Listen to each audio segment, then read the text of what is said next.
Welcome to the Hope Online, Hope.wafaq Online for everyone. Course we offer worksheet making, arts and craft course,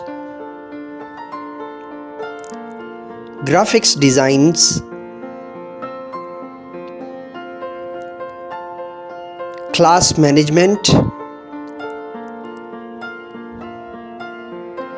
basic research in English, basic research in Urdu, demo class Urdu, demo class preparation in English, class in charge in English, class in charge Urdu medium, vice principal Urdu medium, vice principal English medium, coordinators. Even a single person can enroll face-to-face classes. One on one interface अकेला फ़र्द भी दाखिला ले सकता है. मुकम्मल तवज्जो, इनफरादी खासियात, आपकी खुद एतमादी और भरोसामंदी की अज़हद guarantee. We guaranteed for your trust and value.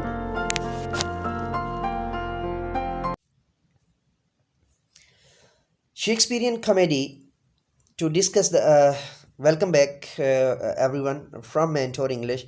Myself, motivational speaker, leadership business coach, master trainer, language trainer, vlogger, novelist, Professor MA Raza, and we have also a channel by Mentor Urdu for the services of Urdu, and a channel Jamid Darul Sheikhul Islam for the services of classical Islamic sciences or classical intricacies of Diniyat.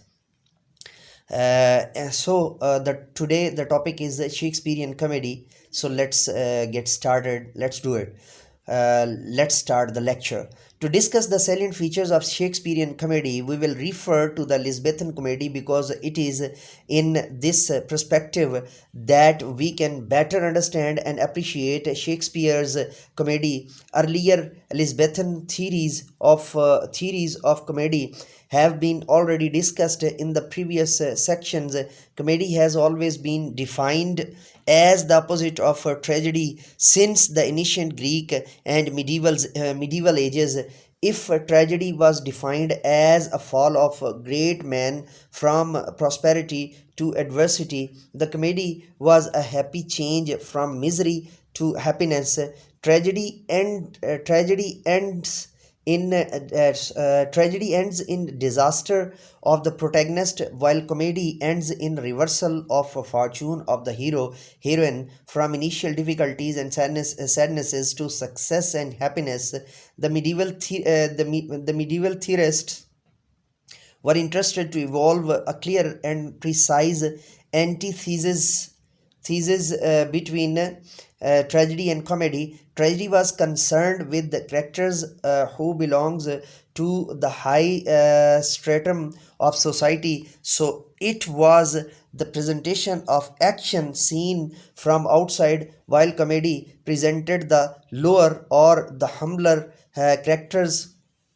It tended more and more to become the fixed types. The basis of action was the contrast of such characters with each other, leading to comedy of situation or manners. The story in tragedy was based on historical events. Its style was lofty manners. The story in tragedy was based on historical event. Its style was lofty as it revealed passion. Comedy, on the other hand, revealed fixed bases of temperament, manner, and sentiment in a varied style. In the words of Aristotle, tragedy deals with pathos, feeling appropriate to a given situation, and comedy deals with ethos, fixed temperament. For the entire 16th century, comedy was most readily defined by the learned, not in terms of its form and structure, but in terms of its effect on the audience. Brad Book, page number 38. Page number 38. Stephen Gossen's treatise the school of abuse appeared in 1579, which was dedicated to Philip Sidney, in which he called the poet as pipers, players, gestures, and caterpillars of a commonwealth. The Puritan who disapproved, Puritan is a particular age among Christianity, Catholics, Protestants, and Puritans. These are most important three major kinds or three major types of Christianity. Let me move further. Who disapproved of plays on ethical grounds could query which way the learning would be taken, as did Gozen, Stubbs, and If Northbrook, if you will learn how to be false and deceive your husbands, how to ravish, how to beguile, how to betray, to flatter, lie, swear, forswear, murder, poison, rebel, etc. Go to the play. Sydney's theory of comedy purposes that the function of comedy is not more giving amusement and producing laughter, but to teach with delight. According to Bradbrook,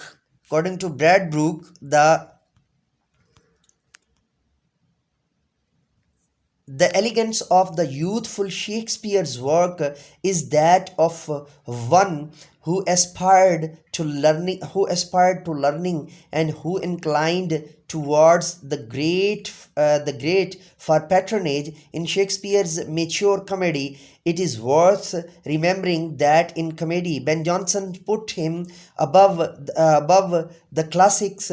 He presents a harmonious society in which each person's individuality is fully developed and yet is in perfect tune with all the others. He kept himself to the old principle that comedy portrays character, but he strengthened and deeply portrayed them as a separate character, developing the relation between characters until characters became plot. Briefly, Shakespeare's tried and rejected the learned formula of farcical imbroglio for a more complex plan based on the medieval narrative traditions, as modified by his own dramatic sense. Within this form, comic characters took on a new power. They were not merely grouped together, they intricated and even developed each other. Their relation is organic, for in art characters were fixed only to be transformed by some external violence. In Shakespeare, as in nature, they were permitted to develop. Bradbrook compares Shakespeare's involvement in characters drawing to the introduction of perspective in painting. Shakespeare gave the illusion of life. She believes that the audience of Shakespeare's comedies were attracted by his characters, and characters was, after all, the acknowledged basis of comedy. Dr. Johnson, in his prefer to Shakespeare's 1959, says nothing can please many and please long, but just representation of general nature. Particular manners can be known to few, and therefore few only can judge how nearly they are copied. Shakespeare is above all writers, at least above all modern writers, the poet of nature, the poet that hold up to his readers a faithful mirror of manners and of life. His characters are not modified by the customs of particular places, unpracticed by the rest of the world. They are genuine progeny of common humanity, such as the word will always ply, and observation will find his persons act and speak by the influence of those general passions and principle by which all minds are agitated, and the whole system of life is continued in motion. In the writing of the other poets, a character is too often an individual. In those of Shakespeare, it is commonly a species. Johnson does not mean by this observation that his characters are type characters. He means that his characters are true to human nature. They have individual traits. They are species because they have they have the essentials of human nature, which are commonly shared universally by mankind irrespective of places and times. Shakespeare's characters are not utopian, ideally good or evil. They are real and share with us what they are in truth. It is Shakespeare's psychological insight and a divine gift to look into the depths of the mind and heart of man, which shape his characters as palpitating human who do not seem to be alien except in their outward appearance. Shakespeare has no heroes. His sense are occupied only by men who act and speak as the reader thinks that he should himself have spoken or acted on the same occasion. This, therefore, is the praise of Shakespeare, that his drama is the mirror of life. Johnson. Many critics agree on the point that Shakespeare's natural disposition led him to comedy. Dr. Johnson's believe that Shakespeare wrote tragedies with great toil and study, but in his comic sense, he seems to produce without labor. He seems to make no struggle for comedy, rather reposes in mode of thinking congenial to his nature. His comedy pleased by the thoughts and the language, and his tragedy for the greater part by incident and action. His tragedy seems to be skill, his comedy to be instinct. Johnson, 18 and 19. There is no general formula that we can evolve from Shakespeare's comedy which can be applied to appreciate the comedies. The differences between any one play and another are more significant than the resemblance. Muir or Meyer, the only characteristics that all the comedies have in common in the use of disguise. More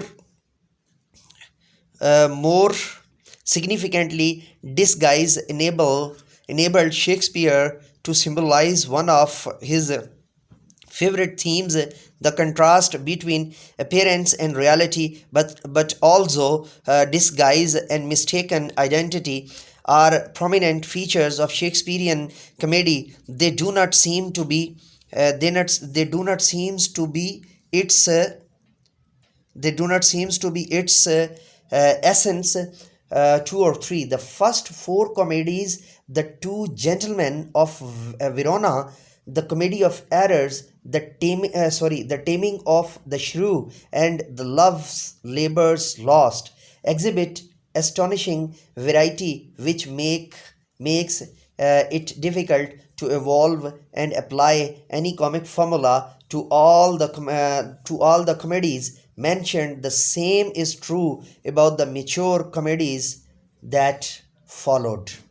So today we have got particular definition in detail, in a deep thought provoking idea, in a deep thought provoking lecture, that we have got that there is lot of intricacies, there is lot of formulae, there is lot of important aspect in Shakespearean tragedy, Shakespearean comedy. And in the next topic we will particularly discuss that what is the Shakespearean tragedy. And although I have give you the lectures of Shakespearean tragedy in Othello or in Macbeth lectures, they are all available on this channel Mentor English. And but I'll try my best to give you more emphasizes and more comprehensive intricacies or traits in Shakespearean tragedy coming soon inshallah on the same channel. Don't forget to subscribe and hit the bell icon. So let me go now and say with me, do something more for humanity, do something more for knowledge and practices. Have a good day. Bye bye. Good night.